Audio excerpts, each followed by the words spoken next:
विश्व के वैज्ञानिक लगातार चेतावनी जारी कर रहे हैं। लगातार उनकी रिसर्च आ रही है कि पृथ्वी का टेम्परेचर बढ़ रहा है। उसके रीजंस भी देते हैं। वो बहुत सारे रीजंस हैं, जिसमें कि पॉल्यूशन बहुत बड़ा उसका एक कारक है। लेकिन दूसरा बहुत बड़ा कारक है कि हम बहुत तेज़ी के साथ वनों की कटाई कर रहे हैं। और जितनी तेज़ी के साथ हम वनों की कटाई कर रहे हैं, उतनी तेज़ी के साथ वृक्ष नहीं लगा रहे हैं। ये एक बहुत बड़ा कारण है। हम सब जानते हैं कि वृक्ष की हमारे जीवन में कितनी इम्पोर्टेंस है। खासतौर से हम भारतीय तो ये जानते ही हैं कि वृक्ष की हमारी संस्कृति में कितनी ज़्यादा इम्पोर्टेंस है और हमारे शास्त्रों में कितना ज़्यादा इसको मान्यता प्रदान की गई है। हर अवसर पर, हर जगह, हर त्योहार पर इनकी पूजा का भी विधान रखा गया है। वो उसका कारण ये था कि हमारे जो पूर्वज थे, वो जानते थे कि जब हम इस तरह से उनकी पूजा अर्चना करेंगे, उनका ख्याल रखेंगे, तो वो हमारे आने वाली पीढ़ी के लिए कितने उपयोगी साबित होंगे। लेकिन आज का वर्तमान समाज जो है, जिसमें हम सब शामिल हैं, बिल्कुल इस तरफ से उदासीन होता जा रहा है। इसका एक प्रत्यक्ष उदाहरण आज है। आज 21 मार्च को 2013 से वर्ल्ड फॉरेस्ट्री डे मनाया जा रहा है। आज 21 मार्च को विश्व वानिकी दिवस है।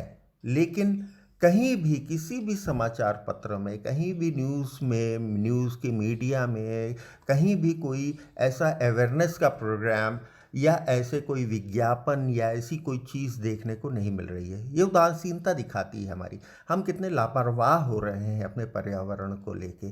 जबकि हम जानते हैं कि वृक्ष जो है वो पृथ्वी की सांस है, फेफड़े हैं, जिससे क्या वो इतनी ज़्यादा कार्बन डाइऑक्साइड को ग्रहण करते हैं और ऑक्सीजन निकालते हैं, वायु का शुद्धिकरण करते हैं।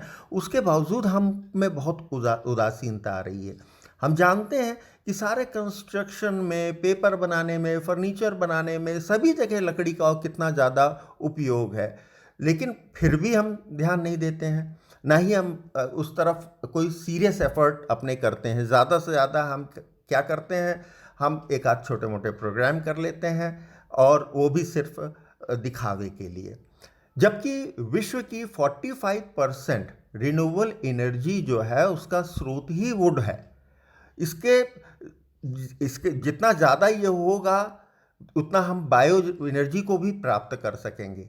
हमें पेड़ ज़्यादा ज़्यादा ज़्यादा से ज़्यादा लगाने हैं। विश्व ये जो वर्ल्ड फॉरेस्ट्री डे है, इसको रखने का उद्देश्य ही ये था कि इस दिन हम ज़्यादा से ज़्यादा पेड़ लगाएं, लोगों को जागरूक करें, प्रोग्राम्स करें और पर्यावरण को सुरक्षित रखें, अपनी पृथ्वी को क्या टेम्परेचर बढ़ने से रोकें। इससे हम बहुत सारी कैलेमिटीज से भी बचेंगे जितने ज़्यादा पेड़ लगेंगे। हम सब जानते हैं ये, हम जानते हैं कि जितने ज़्यादा हम पेड़ लगाएंगे तो तापमान भी नियंत्रित होगा, बाढ़ इत्यादि पर भी नियंत्रण किया जा सकता है। एक और बहुत बड़ी बात है कि पेड़ ज़्यादा लगने से हमारी पृथ्वी की जो मृदा है, मिट्टी है, वो जागृत रहती है। इसमें भी रिसर्च आ गई है कि बहुत तेज़ी के साथ हमारी उपजाऊ भूमि जो है, वो बहुत तेज़ी के साथ कम हो रही है, बहुत तेज़ी के साथ कम हो रही है। उसका रीज़न है कि हम केमिकल्स यूज़ कर रहे हैं, केमिकल फर्टिलाइजर्स यूज़ कर रहे हैं, और हम उनको एनर्जाइज नहीं कर रहे हैं। एनर्जाइज कैसे? हम एनर्जाइज उनको नेचुरल वे से एनर्जाइज जो होता था, वो नहीं कर रहे हैं। यदि हम वृक्ष लगाते हैं तो उसके पत्ते अत्ते गिरते हैं, तो उससे भी एनर्जी वो अपने आप जागृत होती है। तो हमें किसी भी तरह से कोशिश करनी है कि हमारे आने वाली पीढ़ी को हम सुरक्षित रखें। इसके लिए हमें ज़्यादा से ज़्यादा पेड़ लगाने हैं। एक और बहुत महत्वपूर्ण चीज़ है, कभी आप जब परेशान होते हैं, आप कभी हिल स्टेशंस पे जाते हैं, वनों में जाते हैं, जब भी आप देखिए, आप में ज़रा भी आपको कोई प्रॉब्लम है और आप उस एरिया में जाते हैं जहाँ वृक्ष बहुत ज़्यादा लगे हुए हैं, तो कितनी ज़्यादा आपको शांति प्राप्त होती है। वो वेव्स हैं, वो जो वाइब्रेशंस हैं जो निकल रहे हैं, वो आपको सेटिस्फाई करते हैं, और दूसरी बात, आपको एनर्जाइज करते हैं किसी भी तरह से। क्यों? हम भारतीय संस्कृति के लोग हैं। हम सब जानते हैं कि हम 5 तत्वों में 5 मूल तत्व हैं जिनसे सब कुछ निर्मित है। पृथ्वी, अग्नि, जल, आकाश, वायु, ये 5 तत्व हैं। और जो पेड़ होता है, जो वृक्ष होता है, वो सबसे ज़्यादा नज़दीक इन 5 तत्वों के होता है। उसका बहुत अच्छा उसका रिलेशन इन पांचों तत्वों से है। वो उसके अंदर कितनी ज़्यादा ऊर्जा होगी, वो जब 50 डिग्री टेम्परेचर में कड़कती धूप में भी बाहर है और वो सरवाइव कर रहा है, वो वायु को भी झेल रहा है, वो ताप को भी झेल रहा है, वो इसमें क्या कहलाता है, पृथ्वी के भी संपर्क में है, वो उसके जल के भी संपर्क में है, तो कितना ज़्यादा एनर्जी उसके अंदर स्टोर्ड होगी।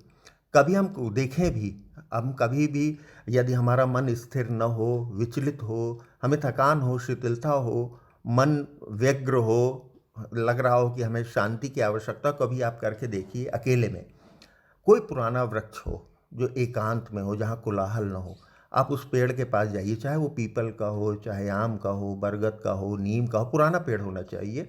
आप उसके पास जाएं, 2 मिनट 4 मिनट उस पेड़ के पास खड़े रहें, फिर उसको मन से आलिंगन में लें और 10 मिनट तक उसको आलिंगन में लिए रहें। आप देखें कि आपकी जो इस परेशान हैं, आप विचलित हैं, जो आपके अंदर थकान है, जो शिथिलता है, वो आपकी दूर हो जाएगी, आपके अंदर एनर्जी आ जाएगी। क्यों? क्योंकि वो एनर्जी है, वो स्रोत है एनर्जी का, वो चार्जिंग स्टेशन है। यदि आप नियमित रूप से ऐसा करते हैं, नियमित रूप से आप एकांत में कहीं कोई वृक्ष है और उसके पास जाते हैं और इस तरह से उसको आलिंगन में लेते हैं, तो आप निश्चित मानिए कि आपके अंदर की जो भी और छोटी मोटी और जो भी बीमारियां होंगी, वो उससे भी आपको निजात मिलेगी। अगर आपका लगाया हुआ पेड़ है वो, और आप उसको आलिंगन में लेते हैं, तब तो और भी ज़्यादा आपको फ़ायदा होगा। हम सबको ध्यान रखना है, हम सबको ये चीज़ ध्यान रखनी है कि हम किसी भी तरह से बच्चों को प्रेरित करें और उनको ये एजुकेट करें कि वो ज़्यादा से ज़्यादा पेड़ लगाएं और जो पेड़ लगे हुए हैं उनकी रक्षा भी करें। धन्यवाद, नमस्कार।